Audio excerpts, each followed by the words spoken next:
Welcome back to Stockholm's Arlanda airport once again. It's been a couple months since I've been here. I've been sort of laying low, not traveling, clearing the edit backlog of videos, and I just finished all that up last week, so it's time to head out on another trip, and this one's going to be an epic one. Starting off, flying from Stockholm once again to New York, JFK, but on a new airline, on Delta. And actually it's my first intercontinental long-haul flight on Delta in many, many years. I think the last one I did actually was when I was 16 years old, from Frankfurt to Mumbai and back in the day. Really, they certainly don't do that flight anymore. And I think it was on the 767 as well. Today's flight is on the 767-300. It's been in the press a little bit lately because Ghana banned one of the 767-300s that's been having some maintenance issues. An odd move, to be sure.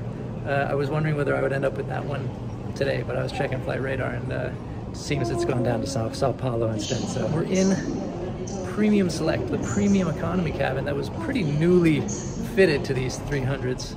And many people, when they saw that refit, pointed out that while Delta One, the business class on board the 767-300s, looks fairly inferior, not up to the standards of many of Delta's other really nice looking business class seats, the Premium Select cabin, the true premium economy, not to be confused with Comfort Plus, actually looks like it might be the best deal on board. And I'm really curious to see what Delta's going to be like.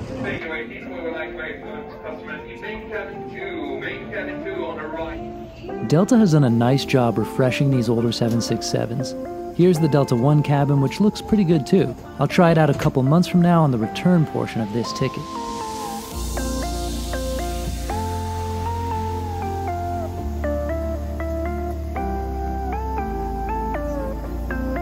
And there's my seat, 20F, with Mr. Elbows in the aisle.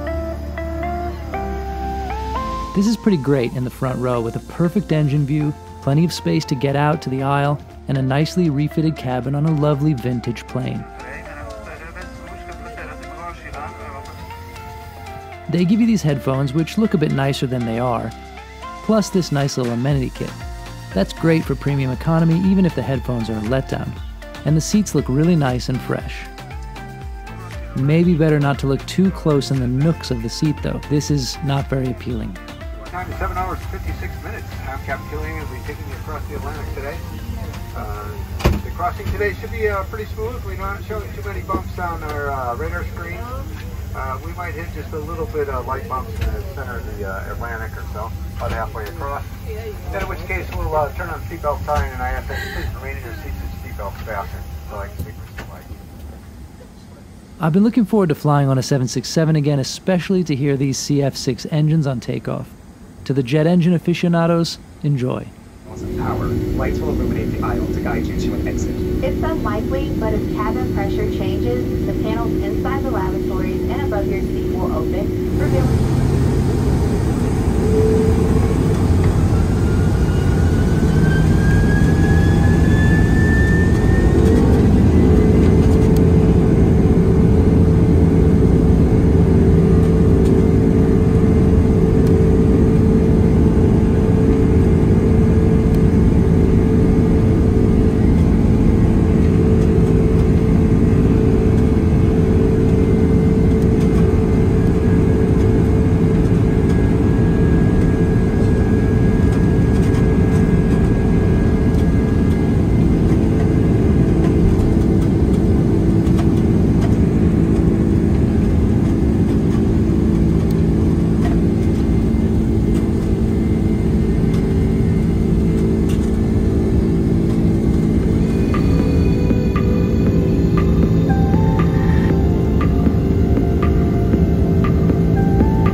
The entertainment selection is okay, but I would note that the screen feels a little far away in this seat because it's mounted on the wall.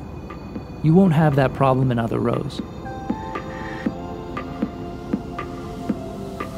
Also, there's no moving map, just this page about the aircraft. So getting the Wi-Fi was essential in order to track myself.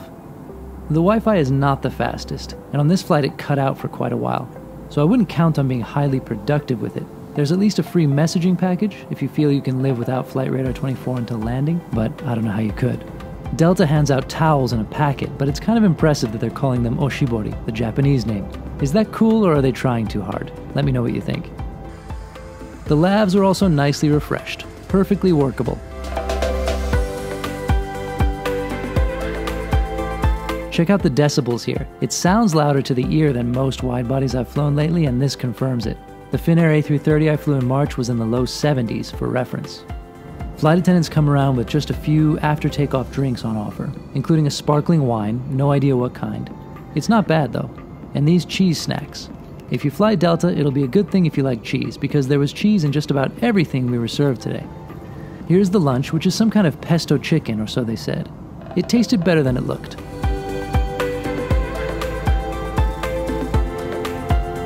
But I have to say, I hate plastic as much as the next guy, but we need a different solution than this wooden cutlery, which is borderline impossible to use. Try cutting chicken with this knife. It is very difficult. So yeah, nice cabin, nice seat, comfortable headrest. It is a little narrow, and there's not much storage, but overall I'm a fan.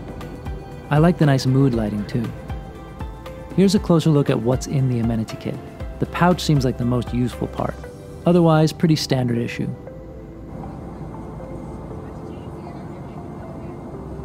Flight attendants come around with snack baskets a few times during the flight. I appreciate that. And the 8-hour flight goes by surprisingly quickly.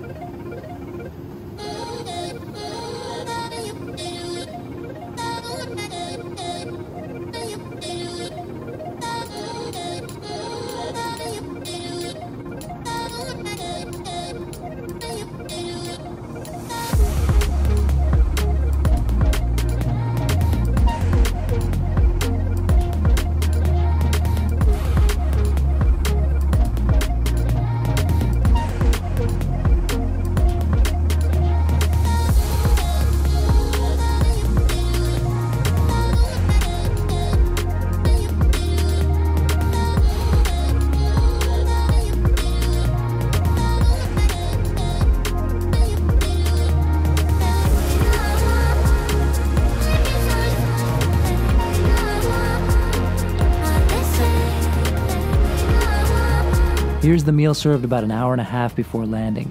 It was one of two choices, and it was pretty good. I do wish they would offer menus though, even if it's just in the app or something. It would have been nice to know what the options were in advance, and I always enjoy looking through the drinks menu to see if there are any special offerings. Flight attendants were mostly friendly and efficient, but it didn't feel like the sort of service where I could ask them about all the drink options. They were just looking to get through it, because they had to go back and serve the whole economy cabin as well. That also meant it took some time for trays to be cleared, etc.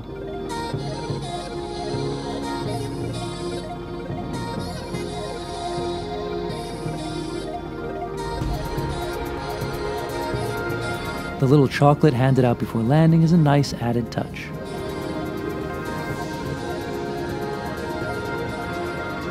Now let's enjoy the descent over Long Island and landing into JFK.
Oh hey, there's my ride for tomorrow.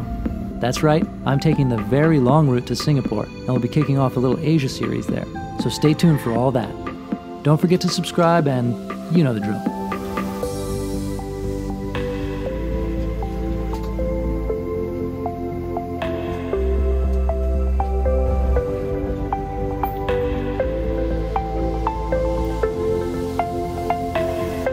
Delta Premium Select, I think high marks overall. A good value if you get it for the right price.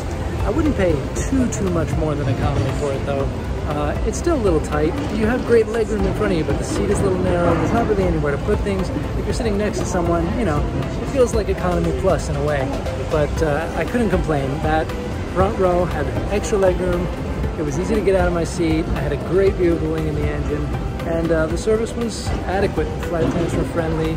Smooth flight. We got here comfortably and safely. So once again, nicely done by Delta. And thanks for coming along one more time with me across the pond in New York for Flight Radar 24. I'm Gabriel Lee.